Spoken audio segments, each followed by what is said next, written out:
Bueno, buenas tardes a todos.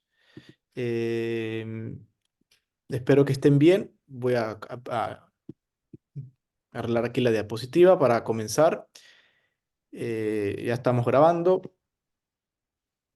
Un momentico, por favor. Ok. Ujú.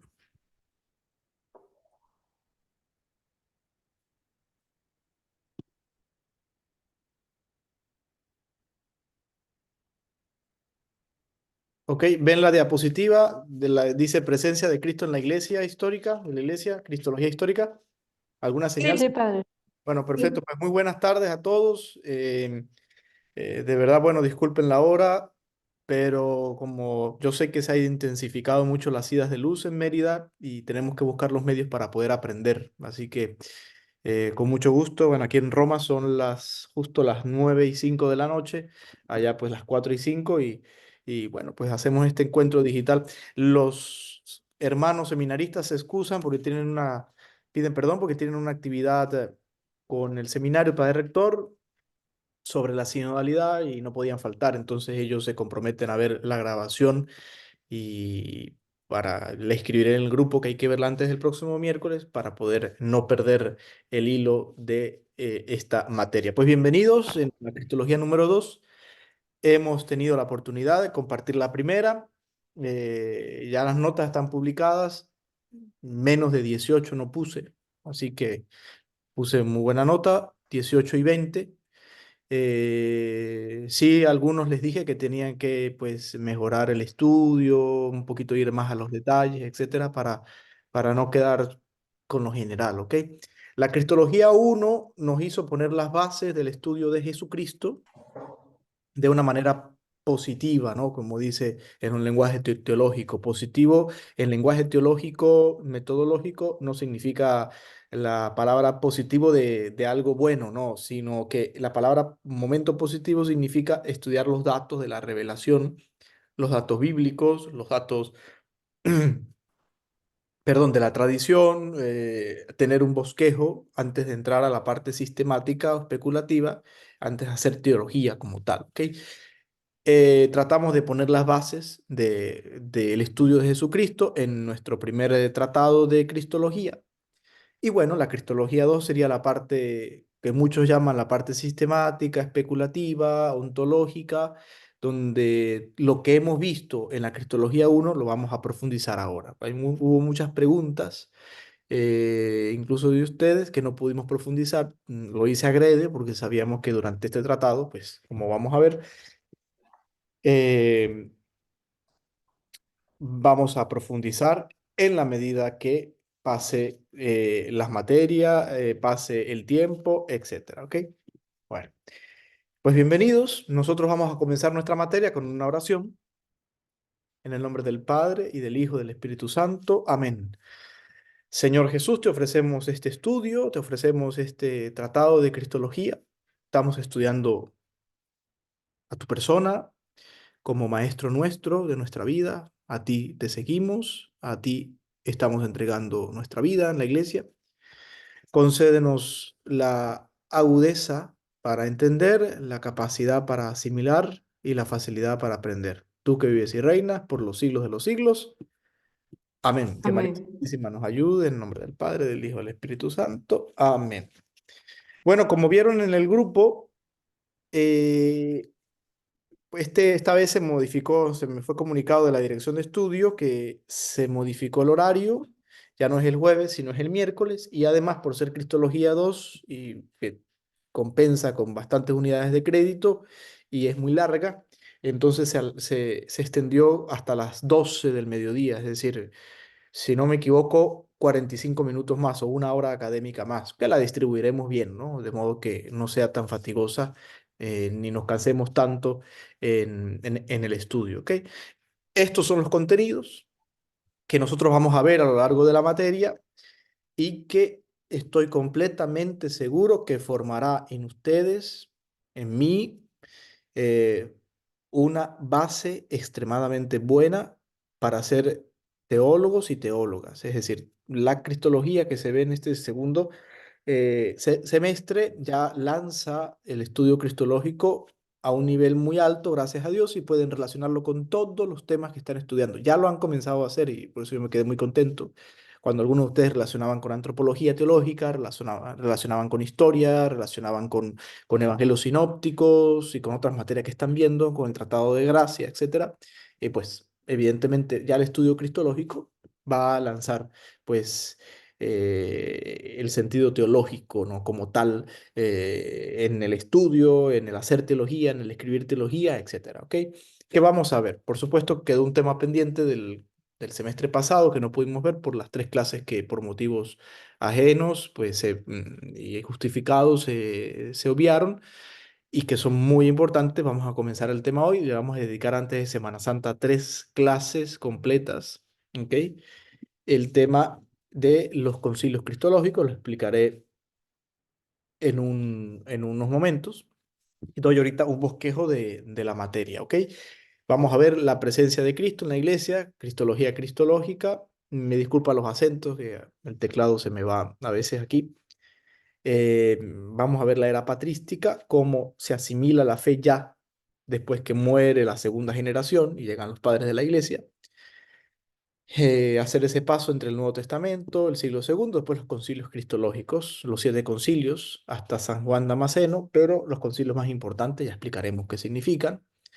Y luego pasamos, después de Semana Santa, a una antología de la creación, perdón, de la encarnación, una ontología de Cristo. Vamos a ver la encarnación, la preexistencia de Cristo, Logos, la persona de Jesucristo. Vimos algunos detalles el semestre pasado, pero ahora vamos a ver su persona, qué implica teológicamente, y de nuevo tenemos que tocar el tema, muy someramente, de la inteligencia, la ciencia, la autoconciencia de Cristo, la voluntad, la libertad, la santidad de Cristo.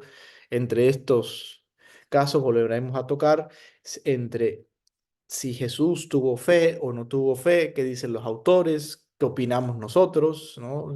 Etcétera. Y para finalizar nuestra materia con una aproximación antropológica trascendental del tratado cristológico que es muy actual, muy actual. Vamos a estudiar la cristología trascendental. Aquí les va a sonar Ranner, les va a sonar von Balthasar, les va a sonar Kant, ¿ok? Heidegger. Después vamos a estudiar la aproximación de la cristología cosmológica, Christos Evolutor, ¿ok? Como resumen, la cristología trascendental habla que todos los seres humanos vivimos en la presencia de Dios, ¿ok? Y buscamos un Salvador absoluto. Creamos o no creamos en Dios, todos respondemos al mismo patrón. La propuesta de Ranner, la propuesta de la cristología cósmica del Christus Evolutor, la propuesta de Teilhard de Chardin, seguramente habrán escuchado algo. Él trata de relacionar la ciencia y la antropología y él dice, ok, ¿cómo dar una respuesta a las teorías evolutivas a partir del siglo XX, ¿no?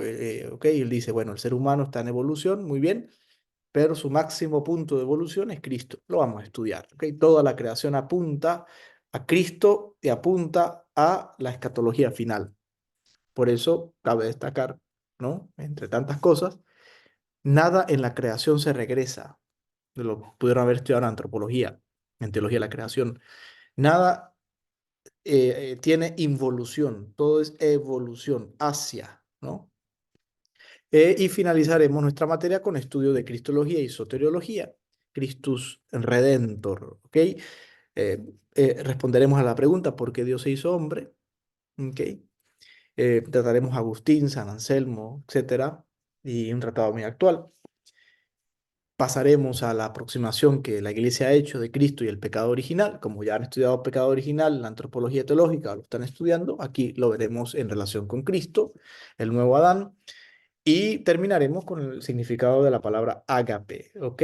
Que les doy una pista, es parte de la respuesta de por qué se hizo hombre. Más o menos, este es el esquema de los contenidos que vamos a ver durante la materia. Tenemos un cronograma, por supuesto, por las idas de luces o lo que sea, yo pensando, bueno, haremos, si se va la luz en la mañana, nos encontraremos en la tarde. Si no se puede en la tarde, vemos cómo grabamos la clase. Menos mal tenemos las tecnologías, ¿ok? Sí pido responsabilidad de parte de ustedes, ¿no? Si no pueden asistir a una clase o no pueden, o se les va la luz o lo que sea, verlas en YouTube. ¿ok? Porque para poder que lleven un estudio, recuerden que vi el horario de algunos de ustedes y es mucho trabajo, gracias a Dios, se van a salir bien preparados, pero entonces deben tener mucha disciplina, ¿ok? Ahí está el esquema. La evaluación final yo la puse para el 19 de junio, pero si adelantamos el esquema, si yo adelanto, por ejemplo, puse varios días con varias cosas, no sé, si yo adelanto los temas poco a poco y voy adelantando, incluso la podemos hacer antes, ¿no? A mí me conviene porque yo tengo que presentar tesis la última semana de junio, entonces si termino antes con ustedes, pues mucho mejor, ¿ok? El examen más o menos la evaluación, un poquito como la vez pasada, la única diferencia que esta vez, por la importancia de los concilios cristológicos para las tesis de ustedes, para el estudio, para el examen final del bachillerato teológico, sea en el ITER o en otra universidad pontificia, lo preguntan, ¿ok? Y los concilios cristológicos siempre los preguntan, es mejor tener algo ya preparado. Después de Semana Santa, la segunda semana después de Semana Santa, segunda semana de Pascua, o la tercera, no me recuerdo, tienen que entregar, me mandan al correo un esquema de todos los concilios cristológicos que nosotros vamos a ver, una esquemita. Lo pueden hacer en unas hojas, a mano, me mandan la foto al correo, o tienen la opción de hacerlo de manera digital y me lo mandan al correo, ¿ok? Eso es parte de la evaluación. De modo que cuando usted vaya al examen, perdón, usted va al examen y presenta el esquema, ¿ok? Y con el esquema, pues eh, que me lo envió el 17 de abril, yo veo su esquema y le pregunto lo que haya que preguntarle y comparamos y hacemos relación, etcétera, ¿ok? Relación argumental, bueno, muy bien, esta pregunta coincide con lo que dijo el concilio de Nicea, el concilio de Calcedonia, o con lo que dijo el concilio de Éfeso, etcétera, etcétera, etcétera. La diferencia va a ser que yo cada clase les voy a dar unas preguntas hechas ya, ¿ok? Y usted puede ir preparando.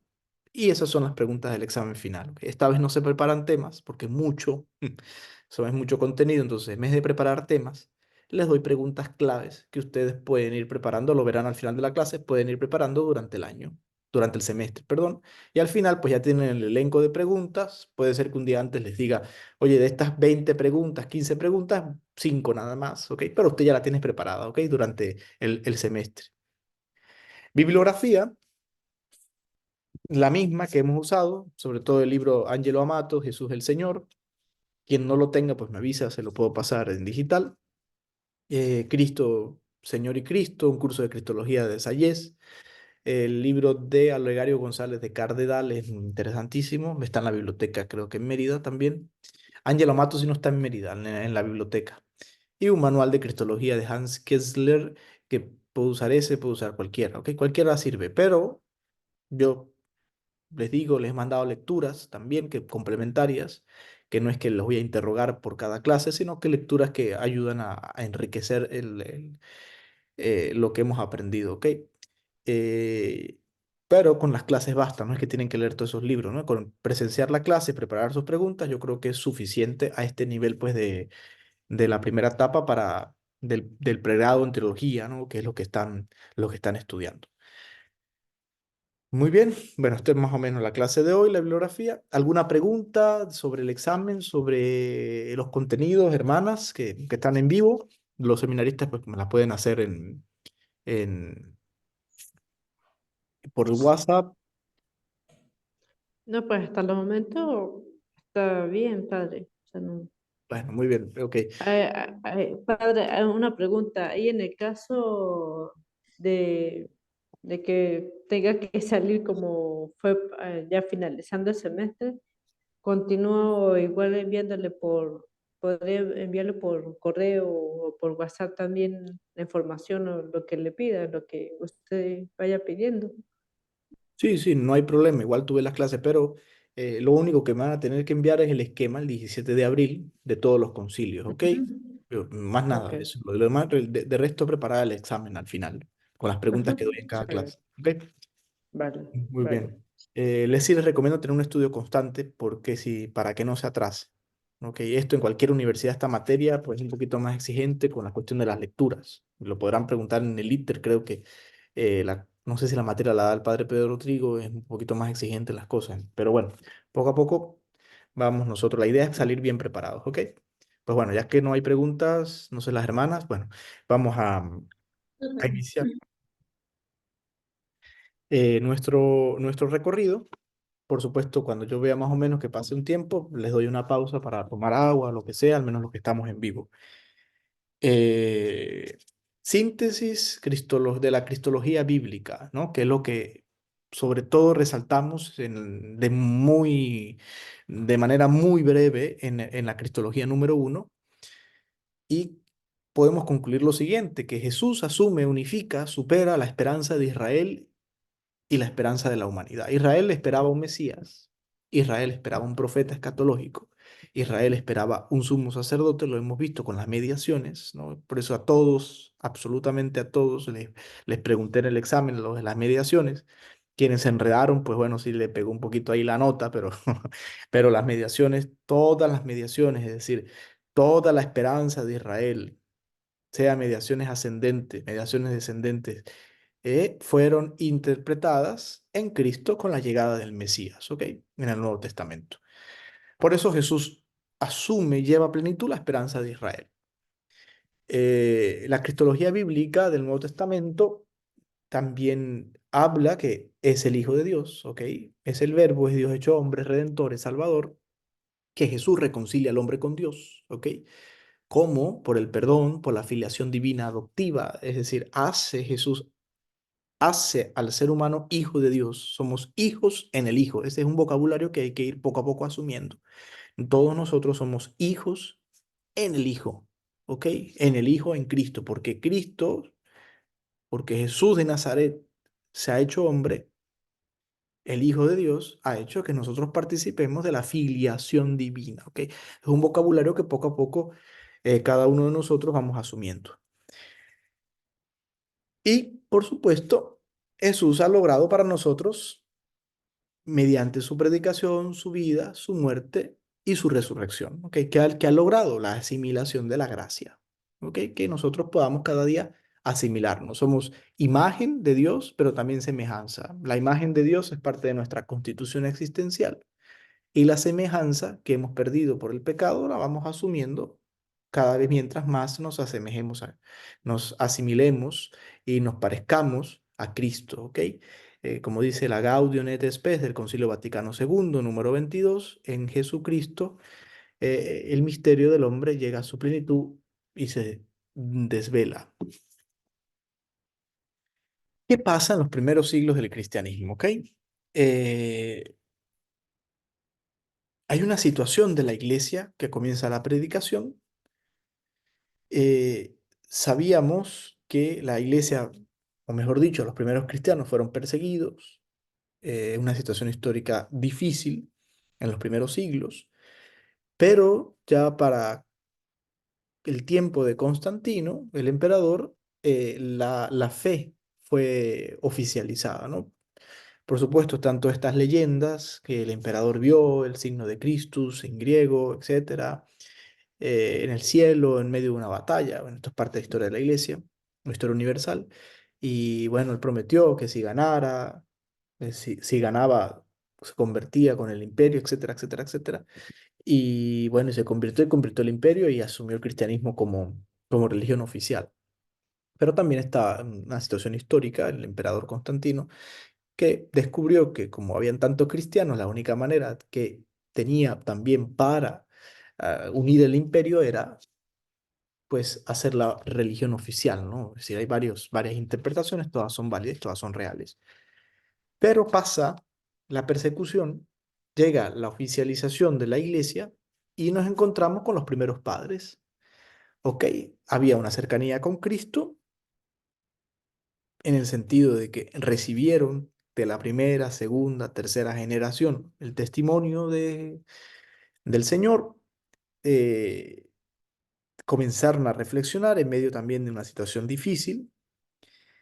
Eran pocos años, no era tanta distancia, ¿ok? Y con respecto a la muerte de Cristo, eran hombres muy inteligentes, intelectualmente competentes. Yo no sé si ya han visto el tratado de patrología o de patrística. los padres de la iglesia, estoy hablando de los padres de la iglesia, y por supuesto, estos señores santos, doctores, padres de la iglesia, nos dejaron una gran sabiduría, todavía hoy muy actual, muy interpretativa, de la fe, y sobre todo la fe cristológica, ¿no?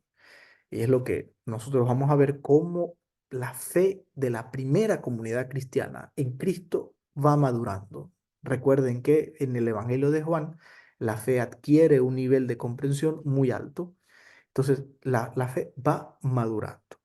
De modo que la iglesia se encuentra con un primer reto, cómo se va expandiendo históricamente, cómo va asumiendo nuevos campos de evangelización fuera de Israel, se encuentra que va entrando en Grecia, va entrando en Europa y que comienza un choque cultural con otras culturas, valga la redundancia, con otros países, otros modos de ver, otros pensamientos, otras lenguas, otros idiomas, y eso impulsa a los primeros padres, impulsa a los primeros evangelizadores a asumir una tarea de inculturación. ¿Qué significa inculturación? Que tienen que explicar las categorías del Evangelio, tienen que explicar el Señor, tienen que explicar la buena nueva en palabras que sean claves, que se puedan entender en los griegos, en los demás europeos, en los países que van visitando, en los pueblos nuevos que van visitando, en las gentes, como se decía. Ya un rastro, nosotros, perdón, nosotros los vemos en San Pablo cuando en el Areópago dice, ok, yo vengo a hablarles a ustedes, a ese Dios que ustedes desconocen, o a ese Dios que ustedes dicen que es el Dios desconocido. Ese Dios es Jesucristo, se encarnó, etcétera, etcétera, etcétera, etcétera. ¿Ok? Está haciendo una interpretación muy alegórica después del texto, ¿no? Entonces, nace el tema de la inculturación, el esfuerzo de la inculturación. El judaísmo choca con el paganismo a un nivel religioso, a un nivel cultural, etcétera. Hay también persecuciones, aunque ya habrían pasado después de tanto tiempo. Y lo más difícil para inculturizar va a ser cuando el evangelio se predica no solo al populus, no solo en lengua vulgar, sino cuando también se predica a un nivel intelectual del paganismo y muy alto. Es decir, cuando no es lo mismo predicar a una persona que no tenga filosofía a una persona con filosofía. Son diferentes términos, diferentes etapas. Claro, cuando llega el cristianismo a los griegos, ok, tenían que elevar su vocabulario para poder tratar de explicar el misterio de la fe que ellos, que los evangelizadores, habían vivido. Entonces, encontramos una iglesia, como ven ustedes en el mapa, que se va expandiendo, ok. Bueno, yo conseguí este pequeño mapa, pero más o menos vemos cómo fue rápida la expansión antes del 325 después de Cristo desde Palestina, etcétera, abarca pues, y así sucesivamente se fue expandiendo por toda Europa, ¿no? Y por supuesto, pues mientras va llegando un pueblo, tiene que tratar de inculturizarse. Por eso, la iglesia, aunque había pasado la persecución o estaba pasando la persecución del Imperio Romano, también pasó por conflictos internos, ¿ok? Por ejemplo, en la historia de la iglesia se dice, bueno, los conflictos de la autoridad, quién es la cabeza, quién manda, las decisiones, las comunicaciones, etcétera. Ya se entendía que el primado de la iglesia estaba en Roma, con el sucesor de Pedro, con Pedro, etcétera, etcétera, etcétera. Y bueno, pero como yo les dije, esta historia de la iglesia cómo traducir el evangelio en un lenguaje comprensivo. ¿Ok? Como ven en la diapositiva, salir del territorio sirio-palestino a, por ejemplo, al mundo helénico, helenista, greco-romano, que yo no puedo predicar con categorías palestinas, judías, con vocabulario judío, a unas personas que no conocen el judaísmo. No me van a entender. Entonces, ¿qué hacían los primeros cristianos? Ok, iban y tenían que aprender griego y tenían que buscar cómo traducir lo que habían aprendido de los primeros padres o los mismos padres de la iglesia que habían recibido, cómo traducir a un lenguaje comprensible, que se comprenda, ¿no? Por supuesto, La nueva tarea era no otra que inculturizar el Evangelio, como ya se los he dicho. Cuando hablo de los padres prenicenos, estoy hablando de los primeros padres antes, los padres de la iglesia antes del concilio de Nicea, ¿ok? Es decir, la reflexión teológica que se fue realizando antes del concilio de Nicea, que es el primer concilio cristológico que vamos a ver a continuación. Entonces, cuando hubo esta inculturación, sobre todo con el mundo griego, ¿ok? ¿Qué se da?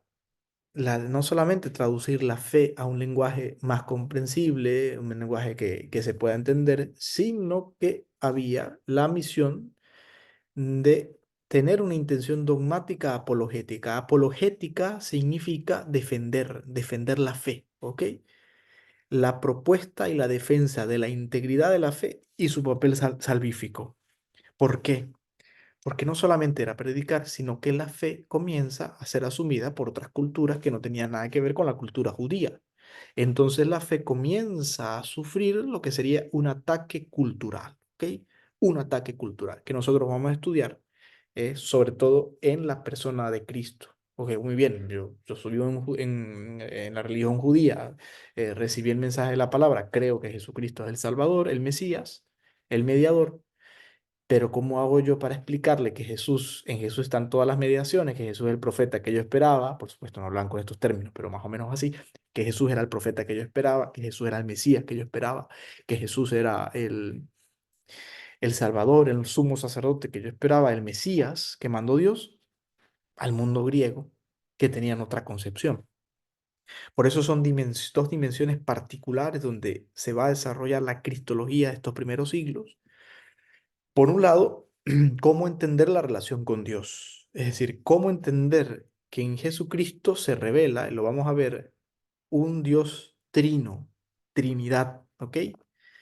¿Cómo explicar al Dios trino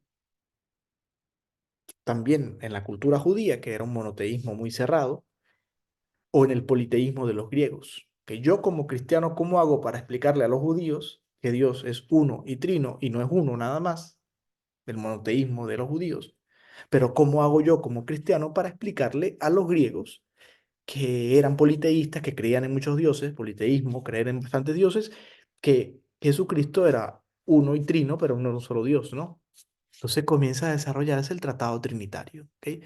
Aquí, si ustedes recuerdan, si ya vieron Trinidad, recuerdan que también los primeros padres desarrollaron pues su explicación sobre la Trinidad, la cual vamos a tocar también, ¿no?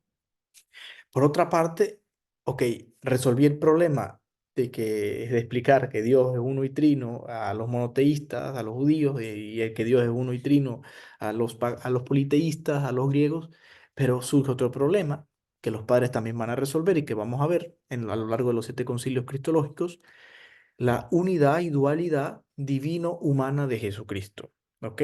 Ok, considero a Jesucristo en sí mismo, muy bien digo, es el Hijo de Dios, pero comienzan a surgir otros problemas. Ok, ajá, pero no es hombre. ¿Cómo puedo decir que es Dios si es hombre? Ajá, ¿y cómo se come eso, no? Para hablarlo así en venezolano, ¿cómo se come eso que Jesús es al mismo tiempo Dios y al mismo tiempo hombre? Entonces, los padres de la iglesia se comienzan a preocupar y comienzan a mantener lo que sería la integridad del mensaje bíblico, trino, cristológico, comienzan a salvar el mensaje bíblico, pero también comienzan a explicarlo en otros términos para poder que se entendiera muy bien en otras culturas. Ok, un proceso de inculturación. Y aquí está el resultado, no lo voy a explicar, pero este lo veremos al final de los concilios cristológicos. Cuando se habla de la humanidad, cuando se habla de la divinidad de Cristo, todos los problemas que fueron surgiendo, hubo sacerdotes incluso en la época, pastores, políticos, reyes, obispos, etcétera, teólogos que decían, ok, recuerden que estoy ubicando antes del primer milenio, es decir, antes del 700, 800 después de Cristo, ¿ok? Muchos negaron la divinidad de Cristo, muchos la negaron parcialmente, como Arrio, lo veremos, otros separaban la unión entre la divinidad y la humanidad, otros decían, bueno, no está unido, sino que absorbe la divinidad, absorbe la humanidad, Otros, pero decían, bueno, si la humanidad es absorbida por la divinidad, entonces ¿qué sentido tiene la cruz? Entonces Jesucristo fue un farsante porque no sufrió nada en la cruz. Entonces, si no sufrió, no tiene sentido la redención. Bueno, entonces todo un problema se va generando en la reflexión teológica y los padres tienen que resolver, los obispos tienen que resolver, los emperadores tienen que resolver, porque es otra cosa, también entra aquí la situación política, económica del imperio o de la sociedad. Es decir, si Constantino, una de las cosas que descubrió que si mantenía unido el imperio, lo mantenía por el cristianismo, por la religión, ok, descubre eso, después dice, hombre, ¿y cómo hago yo si si comienzan a salir herejías y comienzan a dividirse los mismos cristianos, ¿ok? No solamente Constantino se da cuenta, sino tantos emperadores, gobernadores, obispos, el Papa. Entonces, por eso se comienzan a convocar concilios cristológicos, los primeros concilios cristológicos, ¿ok? No concilios. El concilio de Jerusalén fue el primero. Se comienzan a convocar concilios cristológicos, aquí vamos a estudiar solo los cristológicos, como el primero Nicea I, que lo vamos a ver hoy, para corregir las herejías que comienzan a surgir. Ahorita vemos algunas herejías. Comienzan a surgir herejías y se deben corregir para evitar el peligro que se desvíe la fe, el peligro que se destruya la unidad del imperio, el peligro que la iglesia se divida, ¿ok? Entonces se comienzan a convocar concilios. Se reúnen obispos, teólogos, etcétera, etcétera. Es una tradición de la iglesia hasta hoy en día, ¿no? El último concilio grande fue el Concilio Vaticano II en el año 62 en adelante, ¿no? Pero bueno, ahorita en 1962, estamos ahorita 700 años apenas después de Cristo, ¿ok? 300 a 700 años después de Cristo. ¿Cuál es el resultado después de estos concilios? La fe que hoy profesamos, por eso son tan importantes, porque lo que se propuso en aquella época es la fe que hoy se profesa. Si hoy me viene un testigo de Jehová, los nuevos arrianos, ya lo veremos, y me dicen, ok, padre, yo no creo que Jesucristo sea Dios, ¿no?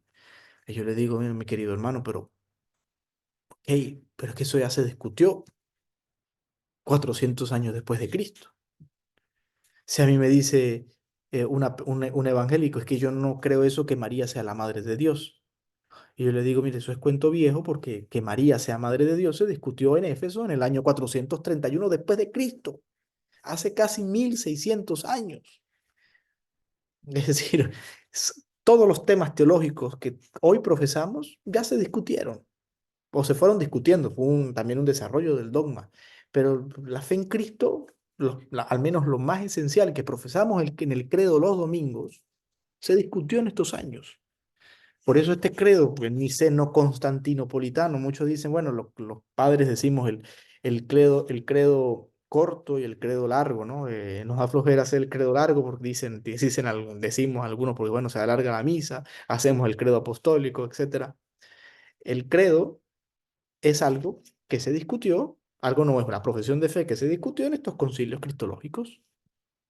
Creo en un solo Dios, Padre Todopoderoso, Creador del cielo, de la tierra, de lo visible, de lo invisible. Aquí hay padres de la iglesia. Los padres de la iglesia comentaron que cuando en el Génesis, ok, Dios hizo las cosas visibles, también hizo las cosas invisibles. Cuando habla de invisibles, pues toda la dimensión angélica, los ángeles, etcétera. Cuando creó la luz, pero a la vez creó el sol, entonces creó el sol, pero también creó la luz se refiere a los ángeles, etcétera. Creó en un solo Señor Jesucristo, Hijo único de Dios, nacido del Padre antes de todos los siglos, Dios de luz, todo eso lo vamos a ver, ¿ok? Cada frase del credo fue un concilio prácticamente. Se discutió, fueron teólogos, y no hace 50 años, ¿no? Se discutió hace 1000 años, 1500 años, es decir, la fe que es muy antigua. Entonces, al final del curso, por ejemplo, yo le voy a poner este credo al final de nuestras clases y usted va a tener la capacidad de decir, bueno, padre, eso que sea verdadero, de Dios verdadero, engendrado, no creado, de la misma naturaleza del Padre, eso viene del Concilio de Nicea, tal año, ¿no? Es lo bonito de ser el estudio cristológico porque nosotros vamos entendiendo el porqué de las cosas, ¿ok? ¿Alguna pregunta hasta aquí? Cualquier cosa me pueden detener tranquilamente, ¿ok? Los que están viendo la grabación, pues me, me mandan un correíto o un mensaje. Vamos a ubicarnos en el siglo primero, con los primeros adversarios de la fe. Estamos en el siglo primero, posiblemente alrededor del año 300 después de Cristo. Hay problemas porque comienzan a nacer herejías, ¿ok? Por eso colocamos allí los primeros adversarios de la fe. Cristológica, porque estamos estudiando solo la persona de Cristo. ¿Qué significa herejías en este sentido? Comienza a decir que, o quiere decir que va surgiendo paulatinamente una interpretación de Cristo que no es correcta. Ok, a mí me vienen a hablar de una persona que yo conocí o que me dijeron que conocí, me vienen a hablar cosas que no son, yo digo, oye, no, eso es una herejía, ¿no? Es, lo que me estás diciendo no es real. Pues así pasó en los primeros siglos. Y entre estas primeras herejías que se fueron desarrollando, les nombro algunas, más o menos para ubicarnos. Todavía hoy hay herejías, ¿no? Lastimosamente. Estas herejías, sobre todo, comienzan a negar la divinidad de Cristo. La divinidad de Cristo. Por ejemplo, el famoso grupo de los ebionitas, adopcionistas, cuando lean algún artículo de cristología, van a leer también algo de ellos. Ellos pensaban que Jesucristo fuese un hombre santo, era el Mesías prometido, pero solo un hombre, ¿ok? Niegan entonces la divinidad de Jesús. Dice, ok, Jesús era un profeta muy especial, como hablan algunos hermanos separados, no, pero no era Dios, no era Dios. eh, Aceptan solo el hombre, solo que Dios lo eligió y ya. Una herejía terrible, terrible, una cosa que para los cristianos que creían en aquel momento que Jesús era Dios también, y creemos todavía hoy, vienen estos señores y dicen, no, no. Surge lo que se llama la herejía adopcionista, ¿no? Ellos dicen, ok, en un momento determinado Jesús, que era hombre, fue asumido y fue adoptado por Dios por un tiempo, ¿ok? Por un tiempo. Luego Dios se retiró. Quienes mantienen estas ideas adopcionistas todavía hoy en día en el mundo, las mantienen los musulmanes, por ejemplo. Los musulmanes tienen la idea adopcionista, es decir, bueno, que Jesús fue adoptado por Dios en el sentido que era un elegido y no, no era Dios, etcétera, etcétera. También otra de las herejías que va surgiendo es el docetismo. ¿Qué significa docetismo? Eh, Van apareciendo unos primeros gnósticos, ¿ok? El docetismo y los gnósticos, ellos decían lo material es malo, decade. Es decir, Dios es demasiado perfecto, demasiado sublime. Entonces, el material no puede, lo material no puede ser tocado por Dios, ¿ok? Porque la materia tiene una malicia implícita. Ok, de aquí vienen, son teorías que vienen de las teorías de Platón, ¿no? Ok, todo lo que vemos en el mundo viene es un ideal, es reflejado por lo que es más perfección en el topos Uranus, etcétera, etcétera. Entonces, la tendencia 2Z, ¿ok? Si se puede decir así, decía, ok, en Jesús lo que vemos es solo una apariencia. Jesús tiene apariencia humana, lo contrario a lo que hemos dicho arriba. Arriba niegan la divinidad y dicen, ok, él es hombre. Mientras el docetismo decía, no, el docetismo decía, Jesús aparentó ser hombre. Es lo que, por eso puse la foto allí, ¿no? Él estaba cubierto de una luz, él lo que era Dios, pero no podía tocar la carne porque la carne era pecado. La carne era pecado, era material. Entonces, claro, surge también la herejía del gnóstica, ok, Jesús como si fuese un eón divino, como el demiurgo platónico, que está en el Topos Uranus, que arregla todo y que no toca la materia, sino que, ok, el Jesús que estuvo con los discípulos es simplemente un tipo que aparentó, ok. Esto es totalmente grave, mis queridos amigos, porque prácticamente lo que se está afirmando en este sentido es que Jesús, por ejemplo, en la cruz no sufrió. No sufrió, ¿por qué? Porque si era pura apariencia, el dolor humano no lo sintió. entonces no sintió el dolor de la cruz. Y si no sufrió, entonces queda por el piso la redención. Por eso los padres se comienzan a preocupar, los primeros padres de la iglesia, porque van surgiendo filosofías, van surgiendo religiones diversas que no tenían nada que ver con el cristianismo, ¿no? Con estas herejías que se las he tratado poco a poco de ir explicitando. ¿Cuál es la respuesta, ¿no? De los primeros padres de la iglesia? Pues tenían que dar una respuesta que los concilios después pondrán en orden. La respuesta de estos primeros padres de la iglesia era defender la divinidad y la humanidad de Cristo, con términos en griego, con filosofía, con teología. Aquí entra oficialmente la filosofía a la fe. Y al entrar la filosofía a la fe, que ya la vemos con influencia en el Evangelio de Juan, 100 años después de Cristo, al entrar la filosofía con la fe, a partir de los padres de la iglesia, se hace la verdadera apologética, que es la defensa de la fe racionalmente. ¿Ok? Y surge la teología, Sagrada Escritura y Filosofía, para explicar el tratado de Dios.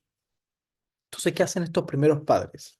Por ejemplo, San Ignacio de Antioquía trata de defender la unidad de Jesucristo, al mismo tiempo defiende su humanidad, al mismo tiempo defiende su humanidad, y él mismo va a afirmar, ok, Cristo es uno, pero es Dios y hombre a la vez, ok, y se mantiene firme porque él dice, ok, en la Sagrada Escritura está esta afirmación. Bueno, podemos, ahí están las citas, ¿no? A los Efesios en su comentario dice, no hay más que un solo médico, carnal, espiritual, engendrado y no engendrado, que es decir, es Dios y a la vez es humano, venido en carne, hijo de María, si ya se está afirmando en este primer siglo que es hijo de María, hijo de Dios, ¿ok?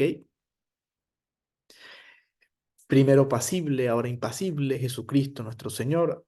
Luego a los Herminios va a comentar Ignacio, Cristo soportó todos los sufrimientos por nosotros a fin que fuéramos salvos, ¿ok? Y miren lo que dice aquí, y sufrió realmente como realmente resucitó y no aparentemente. Ojo, los docetas decían apariencia, no sufrió porque no podía tocar la carne. Y a Ignacio de Antioquía dice, ok, sí, sí, sí, claro que sufrió y no aparentemente. Los que son apariencias son ustedes, mire, les manda, no digo la mala palabra, pero les mete una punta, dice aquí, ellos sí que son pura apariencia, es decir, aquí se refiere al docetismo, a los gnósticos, etcétera, ¿no? Y según como piensan así, les sucederá que se queden incorpóreos y fantasmales. Los insultó Ignacio de Antioquía. Es decir, como piensan ustedes así, que Jesús fue pura apariencia, ustedes también no van a resucitar en los últimos días, van a quedar incorpóreos, fantasmales, ¿ok? Recuerden que Ignacio de Antioquía fue el famoso mártir de la iglesia, que dijo, seré devorado por los dientes de las fieras, ¿ok? Seguimos avanzando en la respuesta de los padres. Justino, por ejemplo, el, el gran Justino que une la filosofía y la teología, la fe y la razón, lo van a encontrar en la encíclica Fides et Ratio muy explicitado. Él dice, ok, tenemos que usar la filosofía para explicar bien a Jesús, ¿no? ¿Ok? Ireneo de León, Ireneo de León dice, ok, Jesús es uno y el mismo, por tanto, debe haber salvación. Si yo divido la persona de Jesús, no hay salvación, ¿ok? Salvación que es recapitulación, intercambio, ya lo veremos más adelante, ¿no? Recapitular todas las cosas ¿ok? Que estaban perdidas por el pecado. El hombre busca, la mujer busca salvación, ¿no? Adversus herejes, si no me equivoco, dice, el Hijo de Dios se ha hecho por un amor sin límites, lo que nosotros somos, para convertirnos a nosotros en lo que Él es. Ok, me equivoqué, me disculpan en la transcripción. La famosa frase de Irineo, la gloria de Dios es que el hombre viva y su vida consiste en la visión de Dios. Ok, es un gran paso y una gran novedad de los padres de la iglesia en este sentido. ¿Por qué? Porque afirman que Jesús es verdadero Dios y hombre, ¿ok? Como lo toca también Irineo. Es decir, es uno y mismo. Hay una unidad en la interioridad de Jesús que no cambia. Dos naturalezas en una, ¿ok? Luego, salva la teología de intercambio, que la vamos a ver más adelante, la soteriología, que es estudio de la salvación, ¿ok? que afirman todo lo que teníamos de malo, ahora lo somete Jesús, lo liquida y nos da, ¿ok? Como si pagara nuestra deuda, ¿no? Como afirmarían la primera teología con respecto al pecado original. Y recapitula, ¿ok? Como ya lo expliqué, todos somos asumidos en Cristo, todos nosotros, e incluso la creación, ¿ok? Porque Cristo es la cabeza. Entonces, recoge toda la creación. ¿Vieron cómo, aunque no se vaya entendiendo totalmente, vieron cómo estos primeros padres de la iglesia van corrigiendo todo lo que serían las primeras herejías, ¿ok? Y luego, si seguimos avanzando en la patrística, hay unos primeros padres apostólicos, apologetas, por ejemplo, el famoso Tertuliano. Tertuliano, leemos ahí una cita, vemos, vemos un doble estado, no confuso, sino unido a una persona. Si no se confunde el hombre y la divinidad, es un solo Dios, es una sola persona. Jesús, Dios y hombre, por tanto, queda salvo la propiedad de ambas sustancias. ¿Ok? Y están asustados porque estas herejías que les he comentado comenzaban a dividir. Y no es nada más esto, sino que después salen más herejías. Luego tenemos al gran teólogo Orígenes. Recuerden que Orígenes fue un escritor eclesiástico, un gran erudito que estuvo a la cabeza de la escuela de Alejandría. Ahorita les explico. Alejandría era la capital más importante del Oriente Mediterráneo y la teología de Orígenes va a influir muchísimo en los concilios ecuménicos que veremos a continuación. Orígenes no llegó a ser santo ni padre de la iglesia porque interpretó el evangelio muy literalmente, ¿ok? Dicen la leyenda o la biografía que él se castra a sí mismo, ¿ok? Y por tanto hay una interpretación de la escritura que no va, ¿ok? Entonces dicen que por eso no llegó a ser padre de la iglesia. También otros lo acusaron de una herejía llamada, si no me equivoco, apocatástasis, ¿ok? Era una herejía que él decía, ok, las almas regresan al cielo de donde vinieron, ¿ok? Al final todas, ninguna se condena, algo así. Pero bueno, no entra en el tema de hoy. Entonces, Orígenes era parte de la escuela de Alejandría. ¿Por qué es importante esto? Porque hay dos escuelas teológicas que se van a desarrollar en el momento. Estamos segundo, tercer siglo después de Cristo, ¿ok? Eso es reciente de la resurrección. Dos escuelas que van asumiendo la filosofía griega, ¿ok? La filosofía estoica, que ya ustedes vieron en los tratados filosóficos, la asumen y comienzan a interpretarla desde los ojos de la fe. Por ejemplo, la escuela de Antioquía, para más detalles pueden buscar más o menos escuela de Antioquía. Ellos se inspiraban, los que pertenecían a la escuela de Alejandría, perdón, comencemos por Alejandría, como está allí, número uno, quienes se inspiraban en la escuela de Alejandría, estaban inspirados en el platonismo, la filosofía platónica, tenían una filosofía sólida, etcétera, mucha matemática, una interpretación alegórica, que hay mucha importancia al sentido espiritual, alegórico, que está más allá de qué quiere decir, cómo se puede interpretar, muy espiritual, Platón, ¿no? Topos Uranos, etcétera. Y luego tenemos la escuela de Antioquía. eh, Antioquía era organizada, grande, muchas familias relacionadas entre sí, formaban una comunidad, se estudiaba mucho y ellos tenían influencia de la escuela estoica, ¿ok? Ellos, los estoicos, o sobre todo los antioquenos, en este sentido, de la escuela de Antioquía, ellos seguían mucho la interpretación literal, ¿ok? Privilegiaban la letra, lo que dice la letra, con demasiado literalismo, si se puede decir así, ¿no? Entonces tenemos la escuela de Alejandría muy alegórica y la escuela de Antioquía muy literal, ¿no? ¿Por qué es importante entender esto? Porque desde estas perspectivas, desde estas visiones, se va entendiendo y se va desarrollando lo que sería la visión de la persona teológica y cristológica de la persona de Jesucristo en los primeros concilios. ¿Qué hemos visto hasta ahora? ¿Ok? Prenicena significa antes del concilio de Nicea. Terminamos esta parte y hacemos una pausa, ¿ok? ¿Qué hemos visto hasta ahora? En primer lugar, la manera en que los padres de esta época pre-Nicea, antes del concilio de Nicea en el 325 después de Cristo, la manera en que los padres reflexionaban, se expresaban era a través de enseñanzas catequéticas. No es que se sentaban a escribir tratados, no, no. Ellos, todo lo que pensaban que hemos visto, respondiendo a las herejías, lo hacían de una manera muy pastoral, con catequesis, con homilías, ¿ok? Se han hecho los oficios de lectura, por ejemplo, aparece los padres de la iglesia. Después, por cierto, de la cristología, cuando hagan el oficio de lectura diario y salga una lectura patrística de los padres de la iglesia, lo van a relacionar muchísimo más con el estudio, ¿no?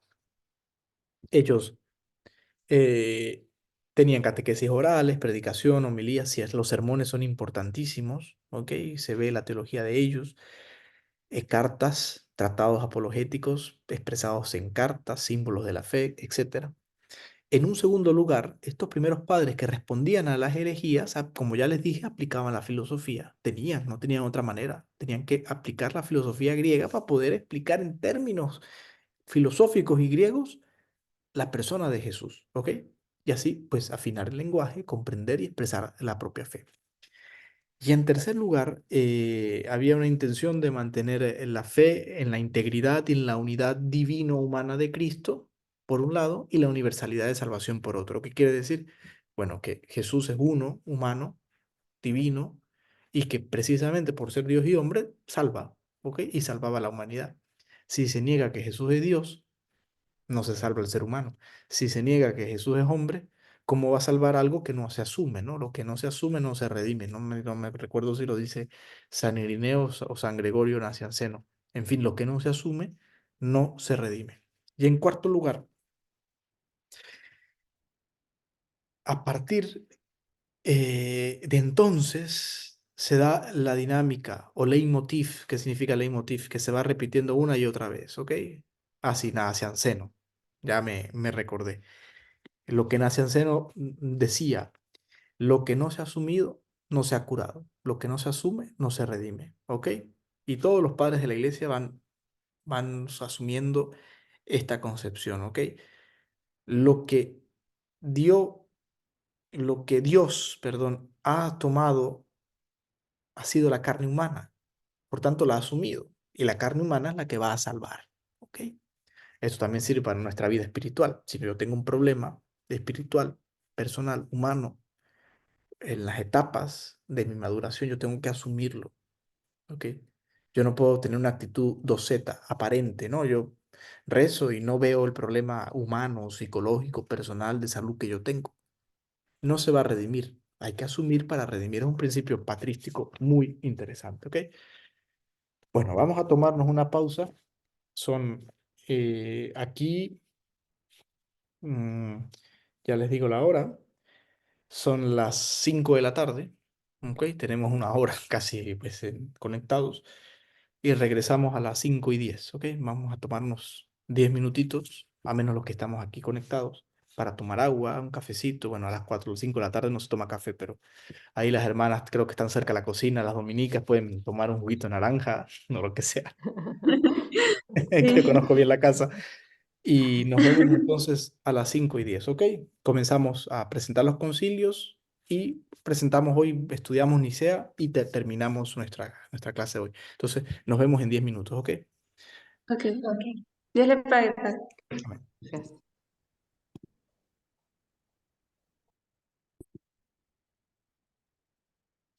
Ok, hemos visto pues estas posturas heréticas que comienzan a irse desarrollando y la respuesta de los padres que quieren salvaguardar y quieren pues custodiar la fe verdadera en Jesucristo, hombre y Dios, ¿ok?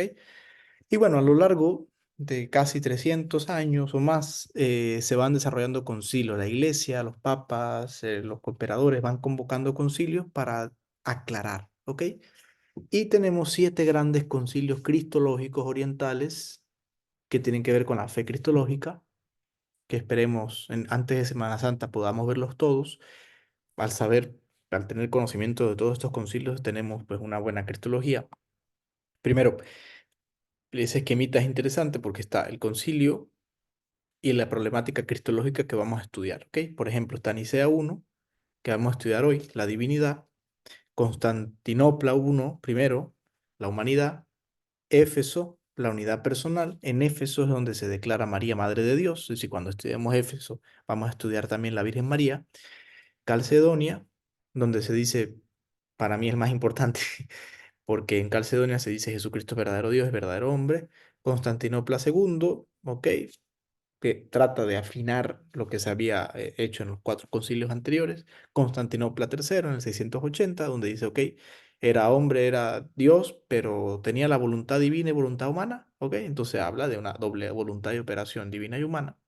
Y en Nicea II, el culto a las imágenes como consecuencia de la encarnación. Si viene, por ejemplo, un evangélico a decir, no es que ustedes adoran imágenes, uno le tiene que decir, oye, eso ya lo discutió la iglesia en el 787 después de Cristo, en Nicea II, ¿no? Entonces hay que decirle al evangélico que vea un poquito de historia.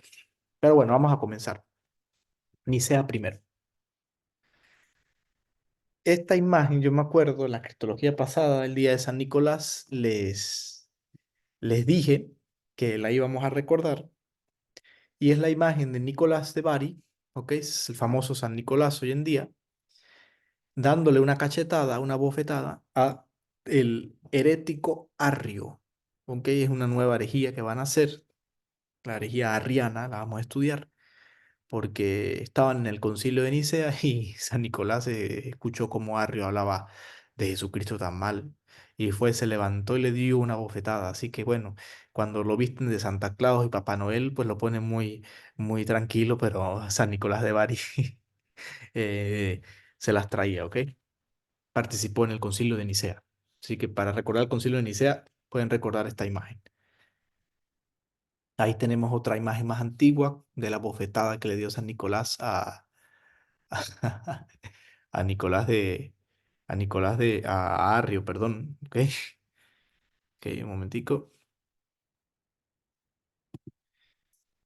Concilio de Nicea. Arrio y los padres del siglo IV, que estamos ubicados en el 325 después de Cristo.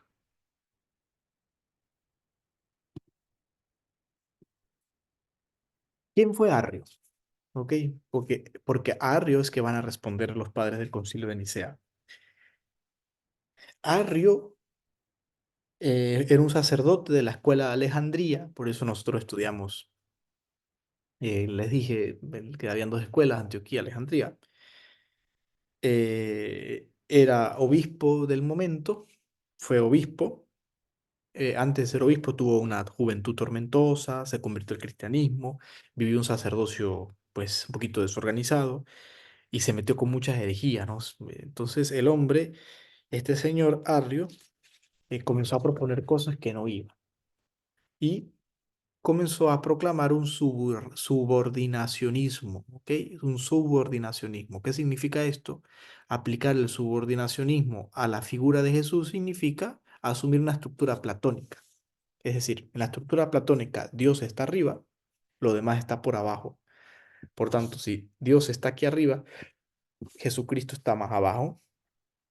Entonces, Jesucristo no es el verbo coeterno, no es hijo natural del Padre, ni puede proceder de él. Por tanto, Jesús no es divino, es una criatura superior, ¿ok? Ya lo veremos en un esquemita platónico y arriano. Una criatura superior, pero no es Dios, dice Arrio. Entonces, es suficiente, Jesucristo es una criatura suficientemente distinta de Dios como para poder ser humana. Por eso yo les decía que los testigos de Jehová a veces son considerados como los nuevos arrianos, porque ellos no creen que Jesucristo sea Dios. ¿Ves? Y luego el verbo se une extrínsecamente a la carne, no toca la carne. Cuando ocurre la encarnación, por eso el famoso logos sar, sar significa carne en griego, el logos eterno no toca la carne, se une extrínsecamente, porque Jesucristo es una criatura. Aquí en este esquemita que les he presentado, vemos el subordinacionismo, también llamado subordinacionismo antioqueno, o antioqueño, de Arrio, ¿ok? Si ustedes cuando estudiaron Platón se dieron cuenta que en la cosmología platónica está el uno, el máximo, el sumo, el demiurgo, que ordena, ¿ok? La creación, porque la creación es preexistente. Recuerden que en el cristianismo la creación no es preexistente, viene de la nada. En la creación, según la visión platónica, Y también está. Y debajo del demiurgo las ideas, ¿ok? Arrio, ¿qué hace? Mete el esquema platónico con el esquema cristológico y dice, ok, Dios corresponde al uno. El logos, Cristo, es el demiurgo. Entonces Cristo pasa a ser un demiurgo, o mucho menos, incluso una criatura superior a las demás criaturas, pero... Y el Espíritu Santo son las ideas, ¿ok? Por tanto, Jesús, lo que quiere decir este esquema es que Jesús está subordinado a Dios, no es del Padre. Claro, esto fue una herejía. Imagínense ustedes a San Nicolás de Bari escuchando a Arrio proponiendo lo que les estoy diciendo. Por supuesto, él se para que el abuelo y le da, le da una cachetada a Arrio. Bueno, ¿se acuerdan de esta anécdota el día de San Nicolás? ¿Dónde queda Nicea? Nicea, pues ahí está, en el oriente del mundo. Ahí tienen un mapa que explica un poquito mejor. 325 lo convoca el emperador Constantino. Habían pasado solamente 12 años después que el emperador Constantino le dio la libertad al cristianismo, eh, le dio la libertad a la iglesia. Constantino tenía miedo de perder la unidad, como les dije al principio, entonces dijo, ok, el cristianismo será una garantía para que el imperio se una más. Entonces, claro, si viene uno de estos señores y proclama una ideología que no es una herejía, que no es real y que puede tender a desunir el imperio, ¿no? Entonces, claro, convoca esto. Dice la historia que Constantino estaba estudiando su fe por su recién conversión. Él se sentó en el trono para ver el concilio, cómo lo hacían los demás, de moderador, pero se dice que el peso teológico lo tuvo un obispo español llamado Ocio de Córdoba. Esos son detalles que ilustran, ¿no? Participaron en el concilio de Nicea 318 obispos distintos lugares del mundo, de distintos lugares del mundo. El Papa, pues, se hizo presente, el obispo de Roma, pero se hizo presente enviando dos obispos, es decir, personalmente no estuvo. Es el primer concilio cristológico que se celebra y que marcará la pauta de los siguientes concilios. Ahí están anotaditos, ¿no? Hasta ahí está, creo que hasta Letrán en 1139 después de Cristo. Entonces, va a marcar la pauta de todos los concilios. ¿Por qué se dice ecuménico? Porque es un concilio mundial. El gran enemigo de este concilio es Arrio, ¿ok? Y las discusiones comienzan a darse por varios días, varios días. Ahí está, pues, lo que les acabo de explicar. ¿Cuál era el propósito de Nicea, del concilio de Nicea, aparte de contrarrestar la propuesta arriana que disminuía, que quitaba la divinidad de Cristo y lo que ponía subordinado al Padre? La propuesta del concilio de Nicea, aparte de debatir con Arrio o con la propuesta arriana, era mantener la fe con un lenguaje bíblico, ¿ok? Mantener la fe y ser fieles a lo que el Evangelio decía de Jesucristo, pero ir más allá. Es decir, no solamente, como puse en el esquema, quedarse en un lenguaje bíblico, sino que un lenguaje que va desarrollándose, va evolucionando, va asumiendo categorías, se mantiene la misma sustancia, pero va subiendo categorías filosóficas nuevas, ¿ok? Si Nicea se quedaba con la letra literal del Evangelio, no podía contrarrestar a Arrio, que quien también asumía un versículo bíblico, a eso no me viene, donde decía yo soy menos que el Padre, ¿no? Entonces, si se interpretaba literalmente la Sagrada Escritura de esa manera, pues no se entendía bien.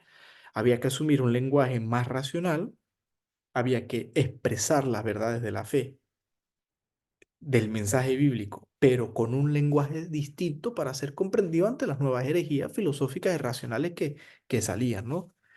Es decir, prácticamente era el contenido de la fe traducido en una inculturación, ¿no?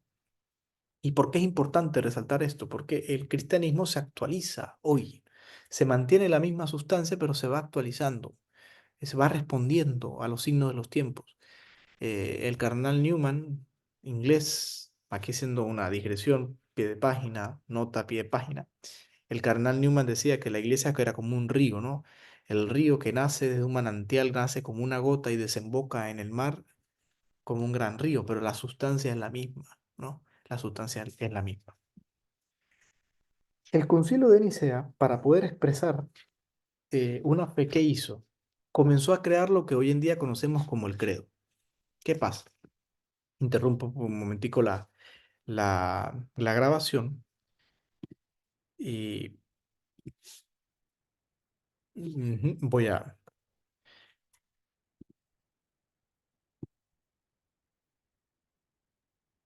No sé si ven la pizarra. Hermanas, ¿ven la pizarra que estoy poniendo en el... Sí, padre. Sí, Ok, perfecto. Entonces, comenzaron a surgir lo que se llama símbolos de la fe. ¿Ok?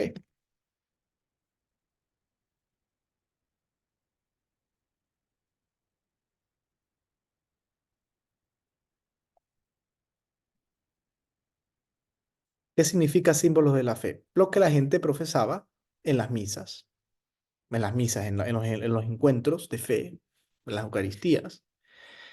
Pero surgía un símbolo de fe aquí, un símbolo de fe aquí, un símbolo de fe aquí. Eran muchos símbolos de fe. ¿Ok? Y claro, alguno de estos símbolos se podía corromper, como pasó con Arrio, ¿no? Entonces, ¿qué hace Nicea? ¿Qué es qué es lo que quiero mostrarles? Nicea,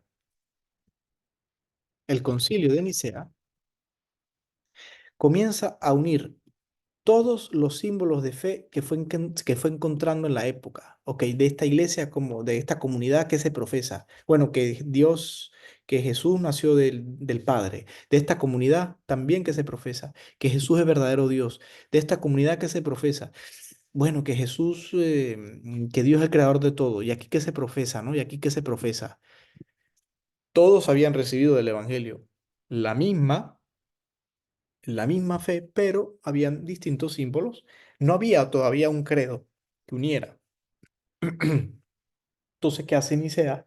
Los símbolos locales, los credos locales, los va uniendo, que es la gran novedad de Nicea, y crea el credo. ¿Ok? No sé si hasta aquí, hermanas, bueno, los muchachos me irán a explicar luego, más o menos me estoy dando a entender. Sí, padre, sí. Ok, volvamos a nuestra clase del...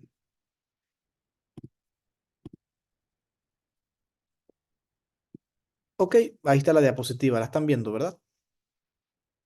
Sí, sí. Entonces, después de unir todos esos símbolos, el concilio propone esto. Es decir, este es el primer credo como lo conocemos. Por eso se llama el credo que conocemos, que tenemos hoy en día, se llama niceno-constantinopolitano. ¿Ok? Niceno porque viene de Nicea. Y ya veremos cómo qué se le fue agregando en el concilio de Constantinopla y así sucesivamente. Entonces, vamos a leer lo que Nicea propone para responder a... Nicea propone lo siguiente. Creo, en un solo Dios, Padre Todopoderoso, creador del cielo y de la tierra, de todo lo visible y lo invisible. Y ahí va la afirmación cristológica. Y en un solo Señor Jesucristo, Hijo único de Dios. ¿Ok? Nacido del Padre antes de todos los siglos. Antes. Si es antes, es coeterno. ¿Ok? Preexistente. Se cae la teoría comienza a caerse la teoría de Arrio. ¿Ok? Es antes. Se cae la teoría adopcionista, como vimos. Se cae el docetismo. Dios de Dios, ay, ay, ay, Dios de Dios es eterno, ¿ok? Coeterno. Esta frase de Dios de Dios será tomada de San Ignacio, ¿ok? Es tan Dios como el Padre, luz de luz, verdadero Dios de verdadero Dios, engendrado, no creado. Se dice ahí en Nicea, surge ahí. Significa que si es engendrado, entonces se hace una analogía del Padre que engendra un hijo, ¿no? Pero no puede ser una analogía creatural. Entonces se pone no creado porque no creado significa que es increado.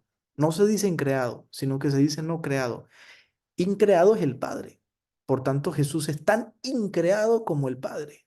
Por tanto, Dios es Padre e Hijo. ¿Ok? Jesús es Dios también. Es Dios hecho hombre. Y aquí va la gran afirmación del Concilio de Nicea, que marca hasta hoy en día y que tumba. Y la cachetada de Nicolás de Bari quedó en el piso, ¿no? La gran afirmación es cuando dice el Concilio de Nicea una palabra en griego, y esa palabra en griego será homoiousios ton patri. ¿Ok? Los que estudian griego, pues lo pronunciarán mejor. Eh, la palabra homoousios, que significa de la misma naturaleza del Padre. Ya con esto no hay duda. Si la iglesia en un concilio está declarando que Jesús tiene la misma naturaleza del Padre, ya no son los padres de la iglesia que hablan, ya no es los símbolos regados, ya no es un teólogo que dice, no es la iglesia reunida en concilio de Nicea que está diciendo que Jesucristo tiene la misma naturaleza del Padre. Y para reforzar, ellos hacen un canon, aquí está lo que les acabo de explicar, ¿ok? De modo que tienen para los apuntes el Concilio de Nicea propone un canon más adelante y dice así, lo leemos. Más a los que afirman, hubo un tiempo en que no fue y que antes de ser engendrado no fue, docetismo, adopcionismo, arrianismo, y que fue hecho de la nada, arrianismo, una criatura más, pero superior. O los que dicen que es de otra hipóstasis o de otra sustancia, como si fuera una apariencia, o que el Hijo de Dios es cambiable o mudable, ¿no? Recuerden que Dios nada más es inmutable. Los anematiza, anatemiza, perdón, anatematiza la Iglesia Católica. La palabra anatema se va a usar mucho hasta hace unos años, que es decir, los condena a la Iglesia, dice, esto no es de la fe, ¿ok? Por eso hemos visto que aparece la palabra hipóstasis, sustancia, ¿ok? Hasta este momento son palabras sinónimas, todavía no está completamente afinado el lenguaje, pero con los concilios se va desarrollando. Más adelante se distinguirán, pero lo que quiere decir es que el Padre tiene la misma sustancia del Hijo, ¿ok? ¿Por qué es importante en este sentido la palabra homoousios? Porque representa la asunción de un término griego filosófico en la fe cristiana judía que habían recibido, ¿ok?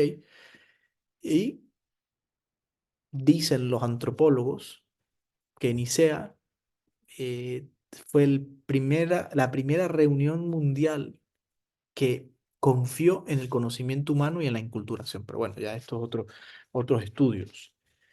¿Cómo fue más o menos recibida la propuesta de Nicea? ¿Ok?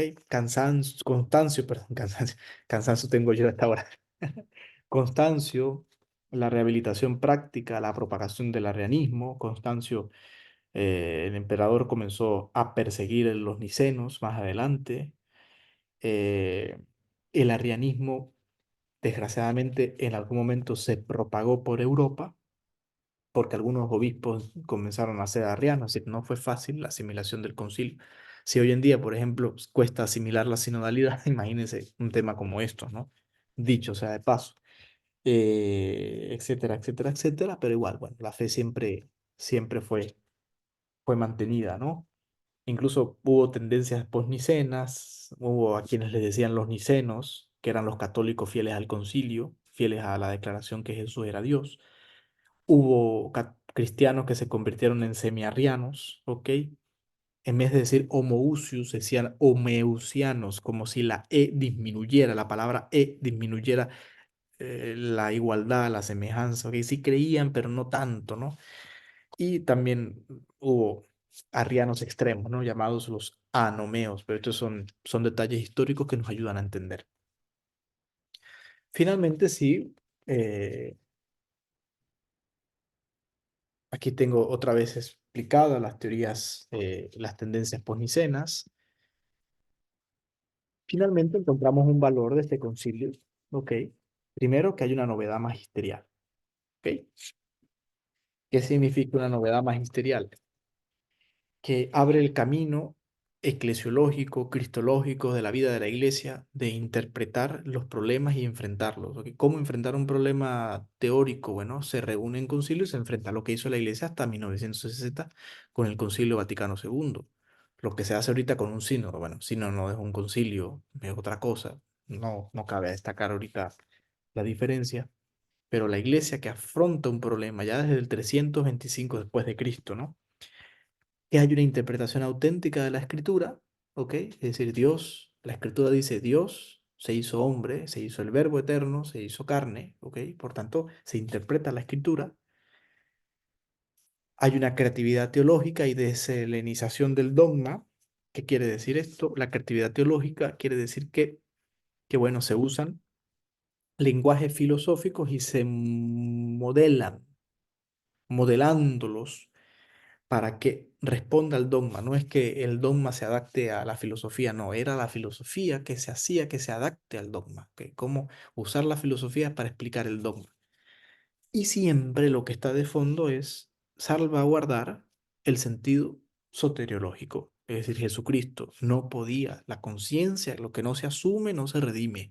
La conciencia que estaba en estos padres de la iglesia, en estos concilios, sobre todo en Nicea, era que si Jesús no era verdaderamente Dios y hombre a la vez, no podía salvarnos. Y si no podía salvarnos, entonces la salvación no existía y era terrible, o no hubiera existido. Entonces, por eso había una salvaguarda soteriológica. Bueno, como les prometí, al final de cada clase hay unas preguntitas que ustedes pueden ir estudiando a lo largo del semestre.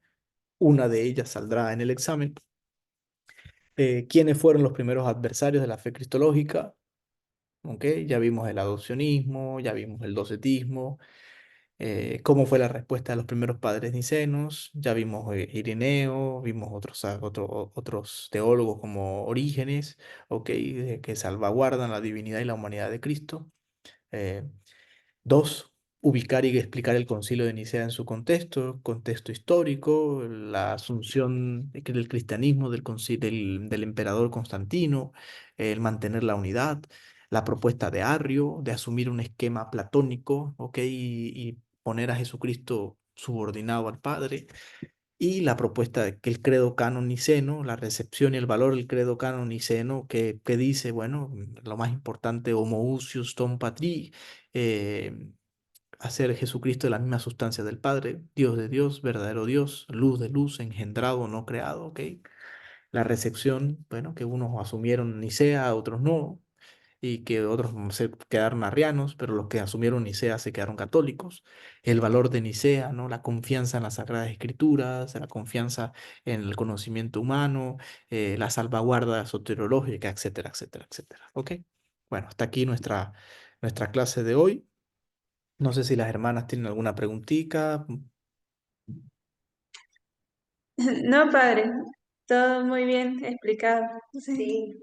Bueno, ahora cuando estén el domingo en misa, ya saben, la primera parte del credo, ya saben cuál fue el origen. Cuando, Sí. ay, creo en Dios Padre, bueno, si es que hacen el credo largo, pero creo en Dios Padre, ajá, Dios de Dios, luz de luz, Dios verdadero de Dios verdadero, engendrado, no creado, de la misma naturaleza del Padre, y todo lo repetimos y no sabemos todo lo que está Sí. detrás, ¿no? Y eso es lo bonito. ¿Vieron cómo se va entendiendo la persona del Maestro, ¿no? De Jesús, y cómo la primera iglesia lo fue, profesando, ¿ok? La próxima semana vamos a ver el concilio de Constantinopla primero, controversia polinariana, apolinarista, la doctrina trinitaria, bueno, ya es otro cuento.